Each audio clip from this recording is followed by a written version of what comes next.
Hi folks, my name is Pat Gage with the Block G Group, and in this video here, this is a recording of a commercial real estate investing mastermind we hold bi-weekly. So I hope you enjoy it, and at the end we'll show you how to join and join in with us on these calls. And again, like I said, they're bi-weekly, so please join us, and I hope you enjoy it. Thank you very much. Going here so we can make sure we have enough time for questions and all that good stuff towards the end. Listen, thank you very much. I appreciate you guys and gals joining me here on a Monday, a rainy Monday here in Michigan. I guess it's that time of year, I guess. It's going to be snowing here pretty soon. Don't like to say that, but it's going to happen. But thanks for coming. In this presentation here, I'm just going to go over some multifamily investing information.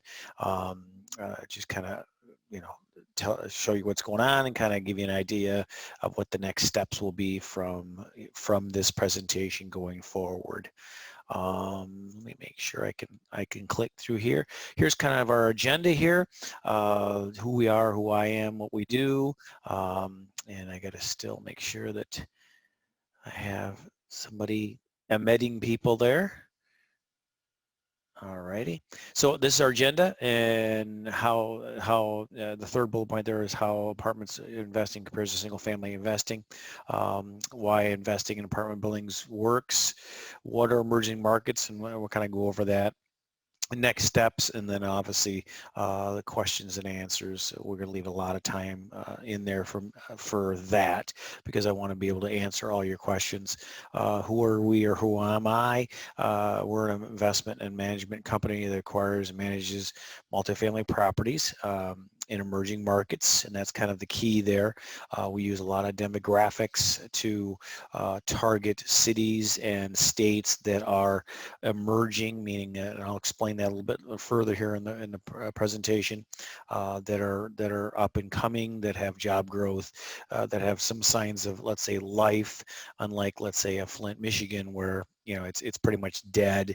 No offense to people who are in Flint, but obviously we improve the cash flow and move on from there and turn around and sell. And typically we've been doing 5 years. Now we're looking at 6 to 7 year holds because of the COVID effect. And we also offer opportunities of other top syndicators, and I'm not a top syndicator, but to our group as well. And that's one we do have, one we're looking at right now that I'm raising money for from another syndicator in another state, which I'll kind of go over a little bit towards the end here. So we also offer that. So I'm kind of networking and in tune to a lot of different things in the real estate realm, and networking with a lot of different people out there, a lot of different opportunities that may be beyond the borders here of Michigan. That's where I'm based. And a lot of different states are doing better or doing worse than Michigan. So what do we do? So we have 5 main functions, right? We locate the emerging markets in the U.S., but again, by performing market research, we look at job growth reports, population growth, path of progress reports, and local economic reports. I go down right to the neighborhoods, so I can see block by block in a census block, what is a good area. The reason I do this type of information and do this type of due diligence is, when we're buying a property, we want to make sure that we can execute our business plan, right? We can raise the rents, or, well, if 85% of the population is below the poverty level, you're probably going to have a hard time moving the rents up. You're probably going to have to move the rents down. And with investor money, with people such as you, that's not a good thing, right? You need to invest in something that's going to be going up, and we can make money at it and refinance it and get money back, and or when we sell, there's also profit in there as well. We locate value add multifamily. Obviously, that's a kind of a catchword, and I'll explain what value add is. The emerging markets, we deal with brokers, we deal with pocket listings, or let's say, off-market deals. We also do direct-to-seller mails. We also have called. We've also texted. Did a lot of different direct marketing to sellers, as well as using the broker community, who really are the gatekeepers of this business, and a couple different services that we get, foreclosures and short sales. Not too many in the short sales in the multifamily foreclosures, and we're not seeing a whole lot of those yet. And I don't know if there will be, because of the fact that the banks have been doing the forbearances and are very aggressive compared to 2008 as far as helping out the landlords. And there's a lot of state and federal money for that as well. We do the property inspections. So basically we're full service. So when you invest with us or on a property with us, there's nothing for you to do other than just look at your statements, attend the webinars, open up the emails we send you, stuff like that. So we're not expecting you to invest money and then, hey, by the way, get on a plane and go and inspect the property if it is out of Michigan, or even, drive to it. You can drive to it, that's no problem, but we're not expecting anything from you as the investor. Okay, we also negotiate contracts and place on financing on the property. We take care of all that. You're not involved in that. We know what the financing is going to be on the property typically before we put a PSA or a purchase agreement on it. So that affects our returns. And sometimes that at the last minute could change.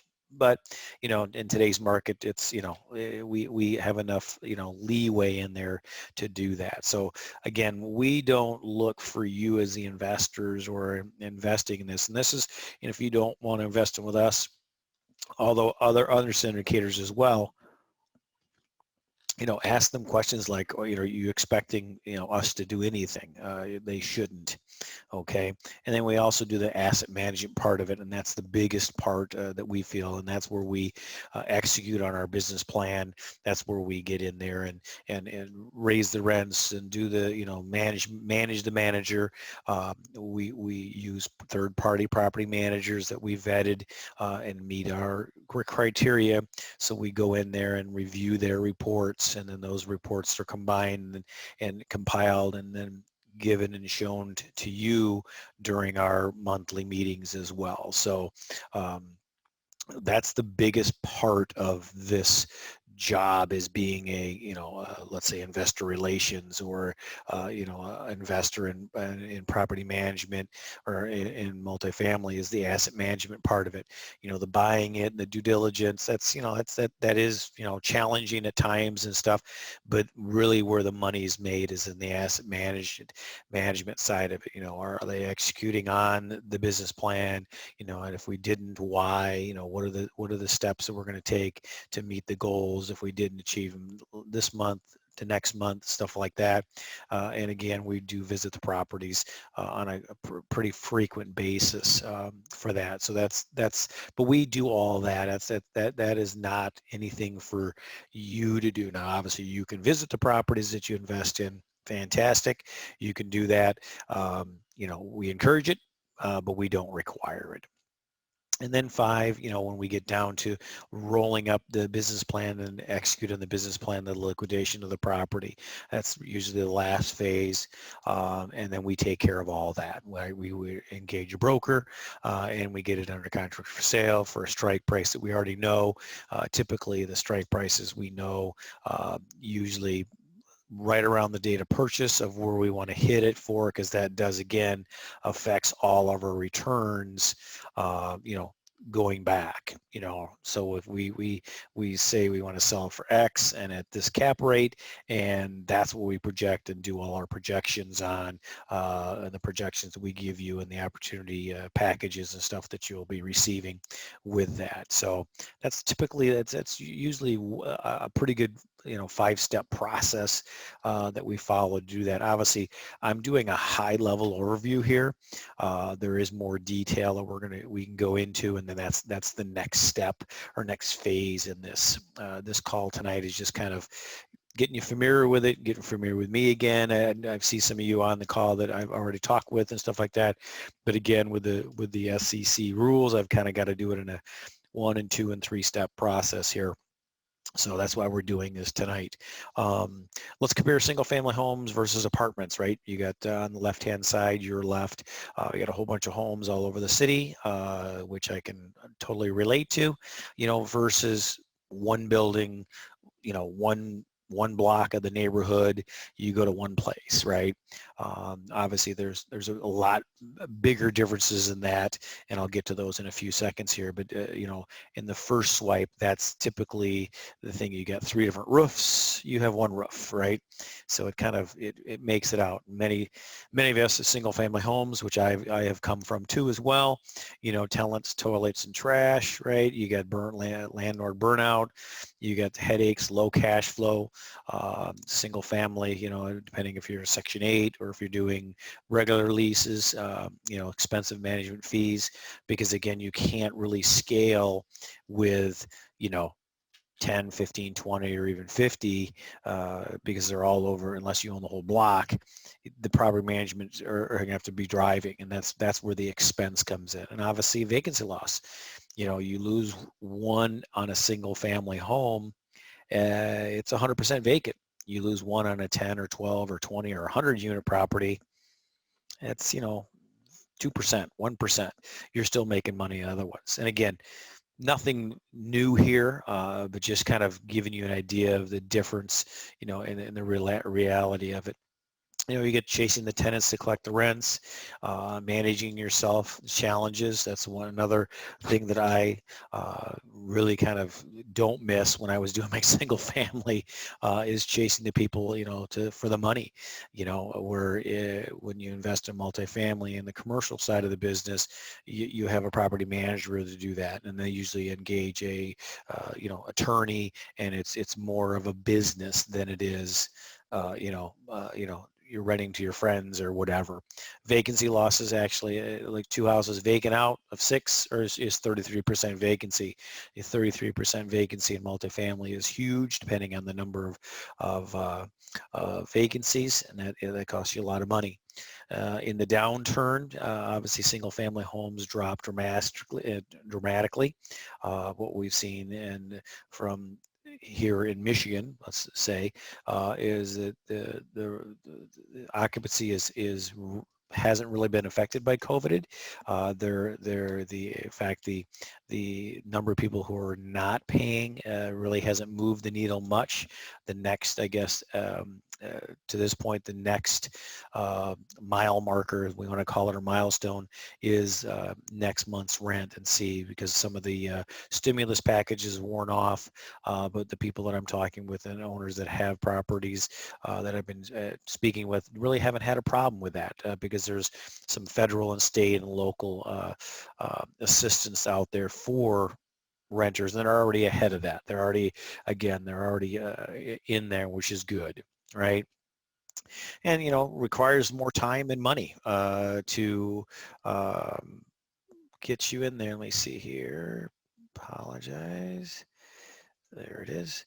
My mouse was not working for a minute there. Requires more time, right? And we all know this, and this is probably not new. Vacancies are a huge impact in attaining the cash flow. Trying to get people, because again, if you're doing single family rentals, typically I was doing leased options or lease to own. So I was working with those people to get their credit up so they could buy the house from me, right? So I could move on to the next step. Where in a multifamily, you're just basically renting for as long as they want to stay there, and again, a lot of different things hit there. A lot of people during this time now are having to do that. Hello, somebody there? Okay, all right. So why apartments, right? Why invest in apartments? But first, we got to talk about what is an emerging market, right? What is an emerging market? Why do we look for those? Now, I didn't do this in the single family part of the business. One, because I didn't know about it. And two, I really didn't know about it.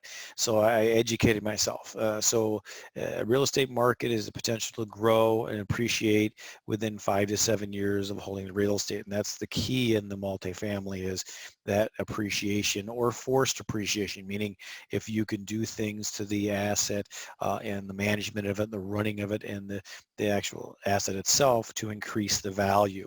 Another huge difference, which I didn't have on these slides, is that single family home value or appreciation is based on your next door neighbor or the guy across the street or two doors down that has the same type of house as you. Now, in the multifamily and commercial end of the business, we can have two apartment buildings right across the street from each other, and they can be valued and very, very different in price, maybe hundreds or thousands of dollars, or maybe even $1 million difference based on the operating income of that property. And that's the big, huge difference, is that the income of a commercial property dictates, and the expenses dictates the value of the property. All right. So emerging markets we look for has job growth, has new companies coming in, people migrating, people population growth. Now I kid and say, oh, Michigan this, but there are cities in Michigan that is actually happening in here. There is areas of Michigan that are growing. The west side of the state, Kalamazoo and Grand Rapids area. There's a couple cities over in that end of the spectrum that do have these. So those are areas we target. So even though overall the state may be losing population, right, there's other pockets that you have to look in that is going there. Now, having new companies coming in, people moving into the area, having low construction rates and people, just more general people coming in there helps. For what reason? What reason is to bring new people into your new apartment building that you just bought, so that you can have them rent from you. If everybody's leaving the city, nobody's going to stop to rent and sign a year lease for your apartment building while they're checking out, running down to Florida, right? So emerging markets is very important. I can remember Dave Lindahl back 15 years ago. He actually wrote a book on emerging markets, and it's very powerful when you start following those trends and you start following that kind of stuff, even in a state that may not be growing. That pun for Michigan, there is pockets in Michigan that are growing, and you have to know that, and that's where we invest in. All right. So what is the ideal market for an ideal investment, right? Stable industries, right? Large businesses, service businesses, a mixture of different things. I can remember, 5-10 years ago, that all that Michigan was known for is manufacturing. Right. I mean, that was it, right? It was autos. Now that's kind of turning, right? That's kind of turning. Yes, autos are in, and that type of business and vendors are still big, but now it's a little bit more of tech and a little more service. That's what you need. So that's, and a good case in point is here, the city like of Orlando. Yes, it's a hot spot, but with this COVID and everything hitting, it got crushed. Why? Because 90% of its population is in the service industry. Well, Orlando shuts down and hotels shut down and Disney shuts down. Guess what? Now that means, you got to take a look at that and see there's more of a diverse economy, new jobs coming in, high potential for renters versus homeowners. I also look at the cost of a new home, and there's got to be barriers to entry, right? There's got to be a barrier to entry. If I'm a renter and I can't afford the single family home at, let's say, $200,000, $300,000, $400,000, it's just cheaper for me to rent. And that's what you look for as well, right? You also look for state capitals, universities. That's big in a downturn, is the universities. So we look at all that, and we look at all those different points to see if this city or this state or this county is somewhere that we want to invest in. Right. So what is the value add? What do we mean a value add? Now, value add is obviously, the properties run down, deferred maintenance, there's few and far between of those sometimes, but a lot of times you can find value add in other different things, like the residential utility bill backs, the RUB system. It's amazing how many things, one of the properties we have under contract right now, the landlord still pays the water. And that just amazes to me, because I've owned single family homes. I own my own home, and I'm like, why would somebody else pay my water? And it's just those things you can look at and that can, you can improve on that, and that's a value add, right? Can you go in and add playgrounds? Can you add a dog park? Can you add in, something with the Wi-Fi? So there's a lot of different things than just the actual property is run down. Obviously, those are great, but there's also what else can you add to the property? Parks, dog parks, fitness centers are big now.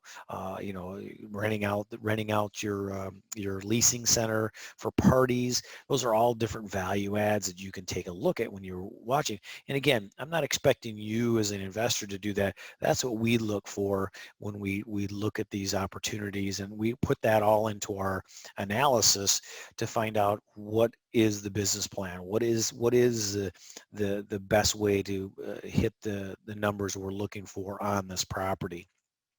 We also look in two different areas of apartments. Now here on the screen here is all the different classes of properties, and the two in red are ones we don't look at. Now, class A is luxury apartments with modern amenities, good location, less than 10 years old, the shiny pennies, right? Typically when people buy those, they just buy them for a place to park their money. The yield is very little because it hasn't been long, right? The property's built at the top of the market, and there's just no return. It's basically really, it's just a place to park money. Number B over here, or class B, and also class C, is the two areas that we look for our apartments in. Okay, the tenant mix of white and blue collar workers. It's an okay location. The building's typically, less than 20 years old, sometimes 30, depending on the area. And then there's where you can add in the value if it's got, let's say, galvanized piping, or if it doesn't have, it's got a flat roof, stuff like this. You can look at C tenant as well. Same thing there. These are what they call workforce housing project, or, kind of complexes. And this is what really kind of drives the economy. So that's the two areas we look in, or class-wise, and neighborhoods. And typically what we look for, and again, state by state it's different, we look for annual income in the household. For a C level would probably, in Michigan here, it's around 35,000 and up. Now in Georgia, it may be lower, maybe 25,000, but again, cost of living, the same thing. You got to take it state by state, but we look at that depending on where the investment is at. And obviously D here on the far right is your war zones, right? Those are places that an AK-47 to go in and collect rent. Not banging anybody who does that. I'm sure a lot of people make a lot of good money in that, but that's just not our philosophy. So our philosophy is in the B and C type of area, where we can get good returns and a stable workforce. Okay, so again, why apartments? Again, historically stable. Over the past 4 decades, multifamily has returns exceeded. I'm sure you've heard in the news that apartments are doing great. Yes, they are. They're doing very well, and they do well in a downturn as well, because again, it's not somebody. Here's the biggest thing that I heard somebody say the other day is, you know what, I'm going to invest my money, instead of putting it in a bank and making 0.01%, I'm going to put it into housing, right? Everybody's got to live somewhere, especially now. That's more important, because now, guess what?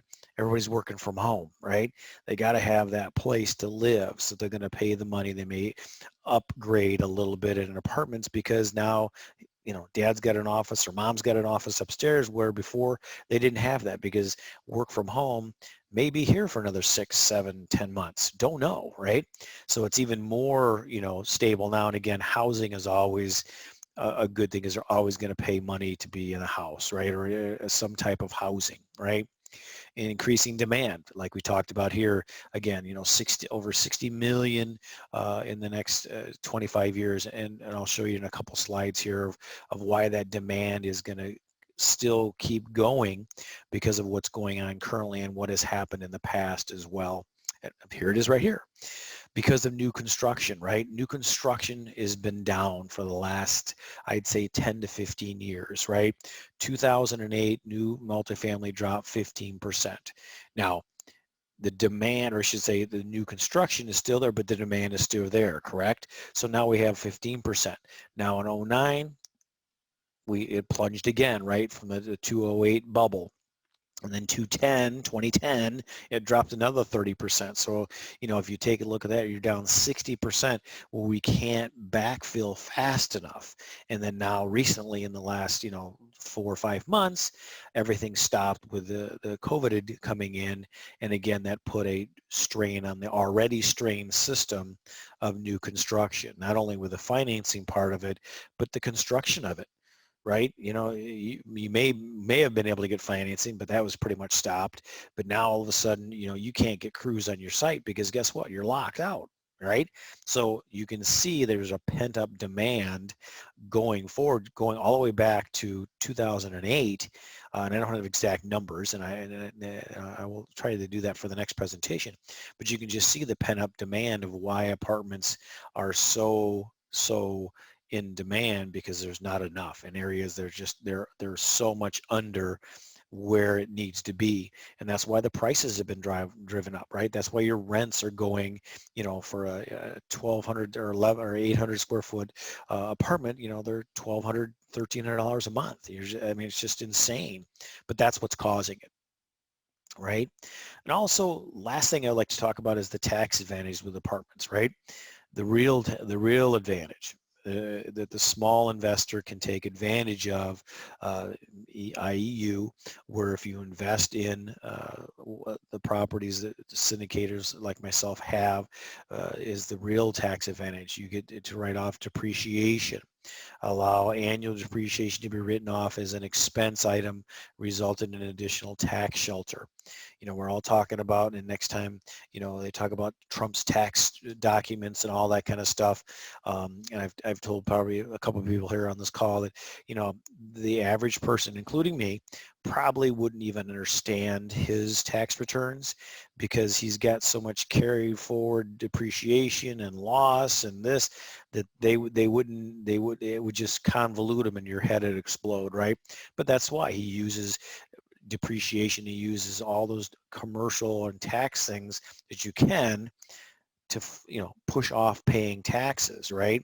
There's no capital gains tax. Your taxes can be deferred for life if you roll over your capital gains to a like kind or in a 1031 exchange, right? That's huge. That's huge. You sell a building and you get a taxable gain of $2 million, and you know that you can roll that over and defer 40% taxes until the next time you don't want to do it, or just keep doing it until your heirs take it over. That's huge, right? Another one is the 15% tax liability on the cash flow of the cash flow you'll be receiving from an investment, right? It's at 15% instead of the capital gains tax rate, right? Your spendable cash flows are just to 15% tax liability. Now, what I'm doing here is, I'm not an accountant, I'm not a broker, I'm not a lawyer. I'm using generic figures, so don't quote me and say, okay, I'm going to make 15%. But again, these are in the tax code, and getting a competent tax accountant when you invest with somebody, with like us, get with somebody and figure out your situation and how it applies to you. You may not want to do this, or you may want to do this plus something else. So I'm just saying, in general, these are the benefits and the advantages of investing in commercial or real estate. Depreciation is a non-cash deduction. It reduces your taxable income from the investment property. In contrast, your property taxes on your single family, your mortgage interest, and utilities, insurance, repairs doesn't require any cash outlay, right? Or it does, right? But depreciation expense can result in a positive cash flow property becoming a loss maker for tax purposes, right? So this screen here, and again, I'm not an expert on this. I'm not a tax accounting person.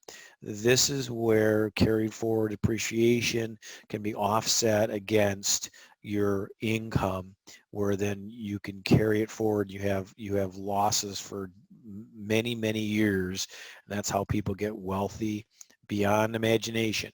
But this is just one of the caveats. And again, please consult your tax attorney, your accountant people. We're doing this, and we would supply all this needed information to them when you invest with us. So don't think that we're just going to tell you about it and then let you go. So we at least would inform you about doing that. But I'm just giving you the high level overviews here. Most investment properties go up in value each year, and on paper their value is going down due to depreciation. Okay, and that's an accounting trick. I shouldn't say a trick, but that's an accounting rule. They go up, but the depreciation eats away at the value of the property. But again, it's kind of a phantom thing. And again, I don't want to get into an accounting lesson right here on the phone, but it's a good thing to have. And also Marcus and Millichap, they remain bullish on the U.S. apartment market. And Marcus and Millichap is one of the national, largest firms that sells and brokers apartment complexes. High levels of future demand, like we talked about earlier as well. Supply more difficult and expensive to deliver, as we've seen just in the last 5 or 6 months. We had a great booming economy. Before the pandemic, we had building supplies. Those were getting so expensive, and it was, people were depending on were they going to build or just, take over existing. And now that when the pandemic hits, boom, you got something where now you got to really think about, how are you going to do this? Current rents in most markets do not justify development, and significant future pressure on rents. Is again, that's just Marcus and Millichap letting us know what's going on. Traditional investment options. Now you have other options, right? I'm not saying commercial real estate and multifamily in particular is the best thing out there, but you also got to look at what you're doing right now, right? We got the banks, right? We got savings. In fact, I opened up a savings account for my son a couple of weeks ago, and she told me what the amount of savings that they give, the percentage was 0.012%.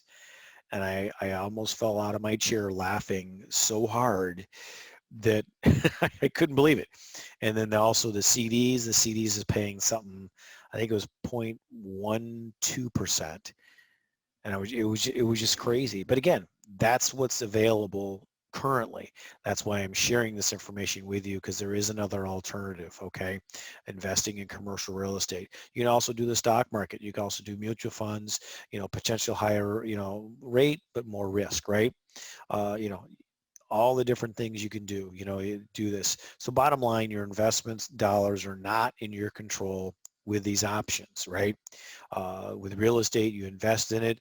If you need your money out, we replace your investment with another individual, or when we refinance, liquidate, we get your money back, right?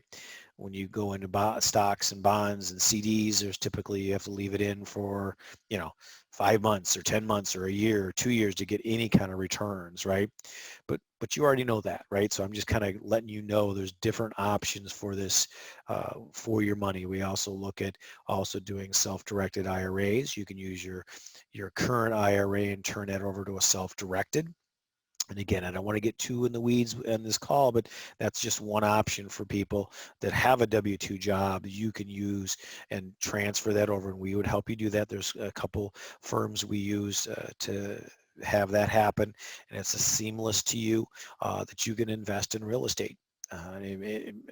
In ours or other people's as well. So right now we have currently, and all I can really say right now is we have currently 2 opportunities, and the reason for this Zoom call is one to introduce again me to you and us to you, and kind of give you an idea what's going on and the different reasons of multifamily.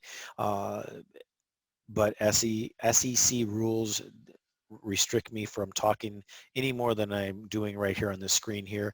We do have 2 opportunities. One is a 167 unit in Georgia, and one is a 71 unit in Missouri that we are raising money for. All I can say at this point here is the next steps would be is, if this of interest to you, and I know I went pretty fast, but I do want to have some time for questions and answers, is if anybody's interested in investing in one of these or further or ones coming up, please set up and give me a jingle, give me a call. Here's my information right here. That's my cell phone number, my website, my email address. And I know some of you have already reached out to me, and we'll have to get together. Because of the new SEC rules, we've got to have a substantial relationships, a subsidence relationship. I can't get into details in great detail here, but in our one-on-one call, we would walk you through the different steps we have to take to, again, just like when you're trying to, let's say when you did your financial planner, right? They didn't, see you the first day and say, okay, great, give me your money, let's go, right? You got to get it coming from us. And maybe this is not an investment for you. Maybe you have questions that, you want to ask that, before you give us your money. Obviously, we want all the questions answered, right? Before you invest, we want you to feel comfortable. And for some people we've talked to, it hasn't been for them. Now, I can tell you right now is if you are needing this money to live on, or if you're needing this money back in the next year and a half, please don't give the money to myself or anybody else, because you're not going to get it back at that point. Okay, it's just, you're not going to get the returns you need. It's just going to be a lot more work for you to do that. So this is like your retirement funds. This is like your 401k, different stuff that you do in the stock market, different things like that. That's what this money is for. And again, I can go in more depth. Please reach out to me. Please contact me. We'll set up a Zoom call and we'll go into more detail, and I'll go over to more information as far as the couple different opportunities we have now, and the other ones that we're looking at as well. And just get our process so you understand. And if not, if you don't want to invest in us, that's great. At least if I gave you a little bit of education, a little bit of knowledge that you can, do it in a couple of years from now, great, fantastic. So, but anyway, that's all I had. I'm going to open up the floor to questions. If anybody has any questions, any comments, I will do that right now. Let's see here. Let me stop sharing here. All right. Does anybody have any questions? Anything I said spark a question? Yes, Pat, this is Dharmendra. Hey, how you doing, sir? Good, how are you? Good. So I did put in my question in the chat window, but I'm going to just say it here. So Okay. just like everything, not every dice falls right and gives you the 6 every time, right? You got it. So sometimes, more often we succeed, and that's why there's a reason to stay in the business, and maybe sometimes we don't. So for you, let's say you're investing in 30 properties like this. So if 2 are not giving you appreciation and the cash flow the way you expect, that's okay. But for a person like me, this is my one and only one investment that I'm looking at for the properties like this. I would like to know what are the chances of our success here. And I understand you said the earlier, the appreciation and everything you talked about, but just a little more information. So your question, let me make sure I understand your question is you're thinking this is your let's say your last hurrah, and that if this money, let's say X amount of money, is given in an investment such as this, you want to know what's the chances of success. Correct. Okay. I can tell you this, that they're greater than giving your money to some financial advisor or putting it in the stock market. I can tell you that. And we follow a process that's been the process probably for the last 20 or 30 years of doing what this is called private money or private lending. That's basically what this is. But that's a great question.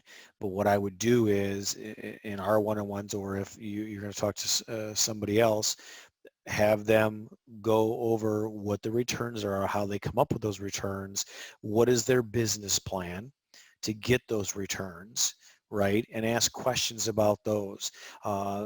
Here's a case in point is, okay, hey, all we're going to do is raise rents by $150. Okay, great. That sounds good, and that's a good boost to the income, right? But what if that doesn't work, right? What if the rents are at market, like what we're finding out in one of our properties here? There's not that huge bump, right? So now we're looking for different value add or the business plan is shifting. So I would ask somebody there is, okay, what is the business plan to increase the value of this property, right? If it's just raise rents and that's it, okay, well, that may not be the investment that you want to do. Now, with that being said, you can ask all those questions and talk to the sponsor and stuff like that, and it still could not come in where you want it to.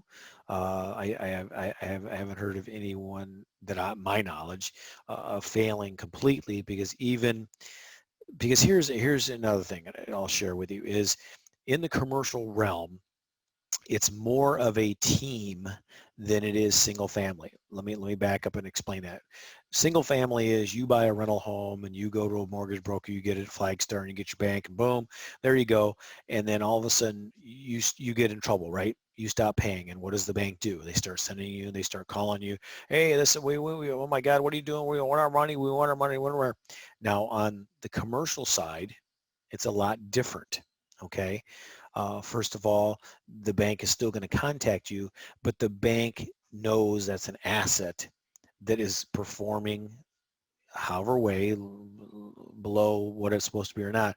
They will put in their own property manager, okay, and they'll put in their own property management and take control of that property and move that to a disposition, compared to just letting it go into foreclosure. The reason I know this is because several years ago I was working with Flagstar Bank on purchasing a couple properties doing just that, where they instill a property manager that the bank picks. The property manager's job is to raise and maintain that asset or raise it up for the bank while they're working with the borrower. So that's probably the biggest difference compared to single family homes. Why is that? Because if they put a big for sale sign on an apartment complex, your people who can buy those is a lot smaller than your single family home, in your neighborhood, right? So there's just, it's a different mindset in the commercial realm. Okay, so that's the thing. But obviously, you can still lose money. Don't let me go wrong. You can still lose money, but the chances of that are happening with a team. Meaning, I'm talking your bankers, I'm talking your accountants, your CPAs, stuff like that. Your lawyers that are involved in these type of deals. The chances are less than they would be with a single family. But that's a great question. And again, I would ask and see, okay, what's your business plan? What are you promising me, right? What's the pro forma? That pro forma is a projection that we're projecting 8% cash on cash return. We're doing IRR 12%, and that's IRR over the whole life of the project. And then each time we get together, we would go over those numbers plus or minus and find out why there are. So, and then that's a great question. Did that answer your question? I didn't mean to go on. Yeah. So, okay. And that is, you should be asking that. You should be asking another question you should be asking for everybody is, what kind of communication am I going to get from the person I'm giving the money from, right? The company. We do monthly, depending on the type of value add, how heavy a lift it is. It could be bi-weekly, it could be weekly. Because again, we want to make sure that you feel comfortable with what we're doing, the business plan and stuff like that. So, but ask those kind of questions, because those are great questions. Anybody else? Yeah, Pat, Dan here. Hey, Dan. Hey, as far as any kind of distributions, are those going to be, is your typical format that it's a straight percentage cash on cash return, or depending on the property, can it possibly be a limited partnership? Okay. Let me make sure I understand your question. There's two different, okay. There's two questions in one. One, when let's say that everybody on this phone wants to invest in one of the properties that we have available here, you would go in as a limited partner. in a typical commercial is a general partner, which is the managers of the thing that we've signed on the loan. We've put the deal together, and there's a limited partners, which are basically investors, and that would be people such as yourself. Now, you can get yourself on the GP side by raising money, and that's a whole nother different ballpark to get on the GP. But so typically, Dan, to answer your question is, distributions are typically done on a quarterly basis, depending on the property. Now, over the last few months, a lot of syndicators have kind of delayed that because they wanted to use that as a cash reserve. But typically it's done on a quarterly basis. And two, you would be on the LP side or the limited partner side of the investment. Did that answer your question? Yeah, or could it be done where an investor says, you know what, I really don't want to be named as a limited partner. I don't want to be involved in that. I just want to be a private investor. This is the rate of return you're offering. I'm good with it. It's just private money loan. Is that part of the overall model you're using or no? Yeah. Well, on the limited partner side or anything when you're investing money in this, on the limited partner side, you're not doing anything other than collecting a check. So you're not, and I apologize, maybe I didn't explain it right. All you're doing is jumping in our calls, listening, opening up your mail, mail. I'm dating myself. You're going online and checking your account for the direct deposit of your funds. That's it. You're not expected or required to do anything. Okay, because that is all on the GP side. We take care of talking to the property manager. We take care of executing on the business plan. So on your side, you would have no involvement, right? So let me take an example. Let's say that that we go back to, let's say the 71 unit in Missouri, and you say, okay, I want to invest money. And let's say you want to invest, $10,000 just to make it simple, right? That's it. Right? We're not expecting you to fly out there and go do, negotiate the contracts with the snow guys. We take care of all that. You're just a money person or a private money investor in that apartment building. That's it. So to answer your question, yes, you are just a private money investor. And also being on the limited partner side of the transaction, it limits your exposure if there is any type of lawsuit that would come from, let's say, a trip and fall, stuff like that. You're removed there again. So it is a very, very passive investment, probably just like your stocks and bonds, but your stock guy is probably not going to get on the phone with you every month and go over the property and how's it going, this and that, because they just don't do that. That answer your question? Yep, and you picked up on my second half of it before I asked. It was the liability and how the limited partnership exposes you there and so forth. So yeah. Yeah, and that's typically what a limited partner means is obviously you're limited in your exposure to everything, and also you're limited as far as what you're doing. You're not flying out like I would be flying out if the property's either here in Michigan or driving, to go do that kind of. Nothing like that. You're very limited. You're just a private money investor. You would just be looking for those deposits in your bank account. And obviously, we would encourage people to, hey, if they want to learn more, hey, come on along. We have no problem with that. We have no problem with, hey, we're going to the property this month or whatever. Join us. I mean that's the beauty of this business is you can share stuff, and if you have questions, hey, what about this? What about that? We can always jump on a Zoom call or a phone call. So that's a good question. Anybody else got any other questions? I'm sorry, it went so quickly here. Goodness. Ted, I do have a question. Sure. You did mention, probably went through a little quick for me to grasp something about, if I'm a W-2 person and this is my investment now, you will help us with some sort of CPA consulting or somebody's to optimize my tax bracket. Is that what you said?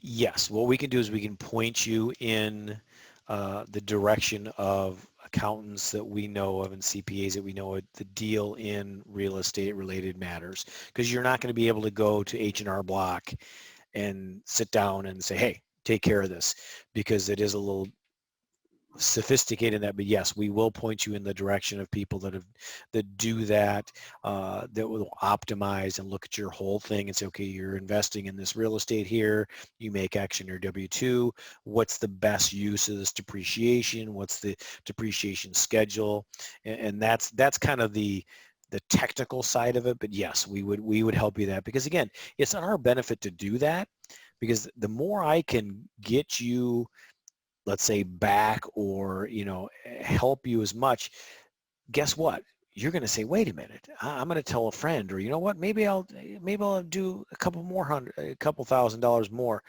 anything to do to help you with that, because there is such a breadth of stuff we can do. It benefits both parties. But yes, we would put you in contact with people that do that. We don't do that ourselves, so I hope I made that clear. I rely on a team, a whole bunch of people that do this stuff, that are skilled in doing this, and doing the, all the depreciation schedules and cost segregation. When we do those, we hire people who do, that's all they do.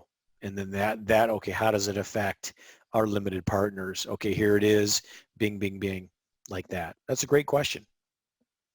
And I've put back on the screen my contact information here. We're coming up on the top of the hour to make sure you guys and gals had that.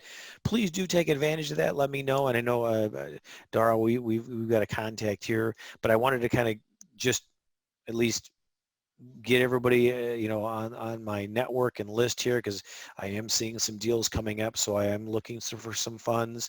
Obviously, I can't do too much in the SEC realm here, but we're starting the conversation, right?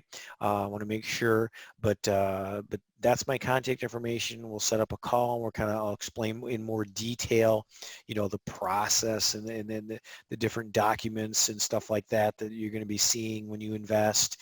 All the PPM, which is the private placement memorandum, which explains everything. It explains all the risk as well, that anything can happen. You're going to lose everything, and 2 times this and that. But we have to do all that stuff, right? That's just all legal stuff that we have to do to make sure that you understand that this is risky too. But I look at this as less riskier than giving my money to a stockbroker, or I used to work at Ford many years ago, to a guy at Merrill Lynch, and I don't see him. I don't see him again, and all of a sudden, but they get their fees every month, and as my account was going down or up, but please take advantage of it. And again, if you guys have any questions, I put my information in the chat as well. Email me with any questions, concerns. But yeah, definitely, if you guys are interested, please let me set up something, and we'll go to the next step, which would be getting more in depth as far as what your goals are and what you're looking at doing. And another thing is too, Dharma, is that you may want to say, what, you may say, okay, I'm going to do X, not X plus Y, right? You may just say, I'm going to test out this much, right, and see if it works to quell your questions, right? So that's a strategy you could try as well. Or you could do something like a self-directed IRA, where you again, you don't have to invest the whole retirement. You can do just the minimum. Typically, minimums are like 50,000. In most investments.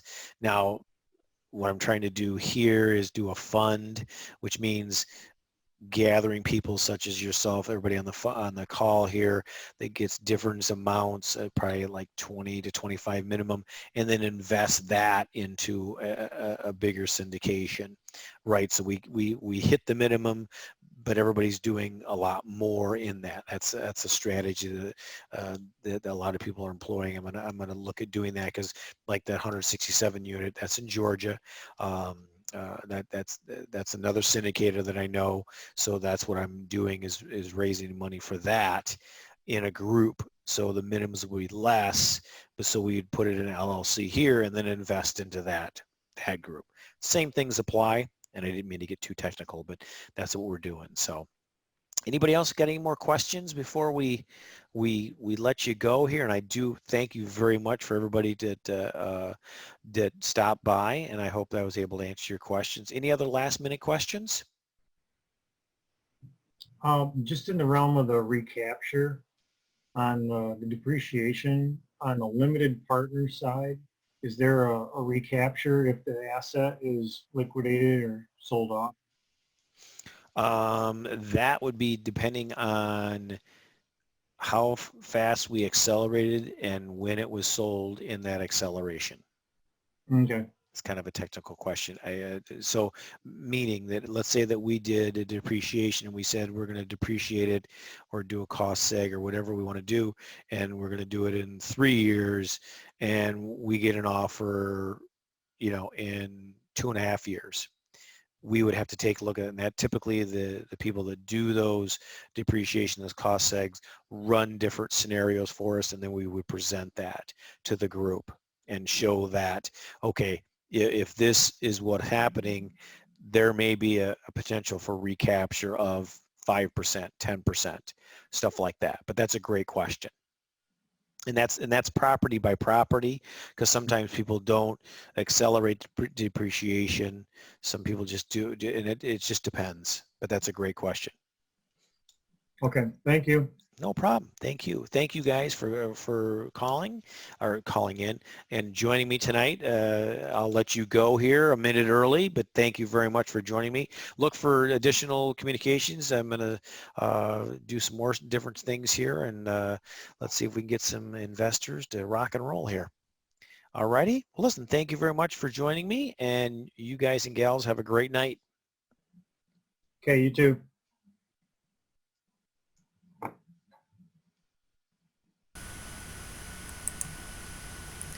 Hi folks, Pat Gage again. I hope that you enjoyed what you just saw in the video. And if you want to join these calls, click on the link above my head. It's also in the description of the video, and register for these calls. They're every 2 weeks, and we have great content and great speakers come and talk to us about what the industry is and what it's doing, and how they're finding deals or closing deals. Just a whole myriad of things. Again, it's the Commercial Real Estate Investing Mastermind, and it's built for you, and people just like you wanting to get into commercial real estate or into real estate and get the mastermind effect. Okay? Hope you enjoyed. Please click on the link here and in the description, and we'll see you on the next call. Thank you much.